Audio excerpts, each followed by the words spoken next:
Eto mga idol, update nga po natin ang mga katatapos na salpukan at Cuadro Alas Casimero.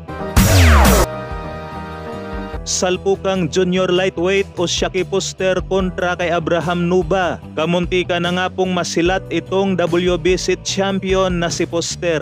Buti na lang ay umiskor ito ng knockdown bago matapos ang 12 rounds. Kaya naging split decision ang hatol ng mga hurado at napanatili nga po ni Shaki Puster ang kanyang titulong WBC. Dito naman sa salpukang rematch sa light flyweight 108 nila IBF champion Adrian Coriel at Nancy nga na talagang walang takbuhan ang kanilang naging salpukan mga idol. Kutkutan nga po ito ng budiga. Ngunit sa pagsapit nga po ng round 10, tila nauubusan ng gasolina itong champion na si Coriel hanggang sa tuluyan na nga po itong matiki o mga idol. Kaya naman ay balik na nga po ngayon ang titulong IBF dito kay Nancy nga na ang good news naman dito mga idol, nakaabang na nga po ang ating pambato mandatory na si Christian Aranita. Matatandaan na una na nga pong nagkaharap itong si Aranita at Nancy nga taong 2021. Nagawa nga pong pabagsakin ng ating pambato na si Aranita itong si Nancy nga. Palibhasa sa mga panahong yon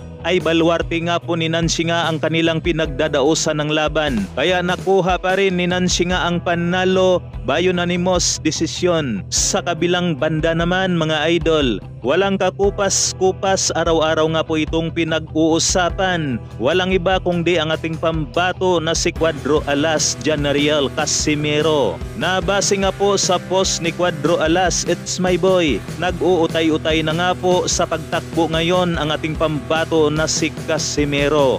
Para nga po yan sa kanyang napapalapit na laban target sa buwan ng Mayo.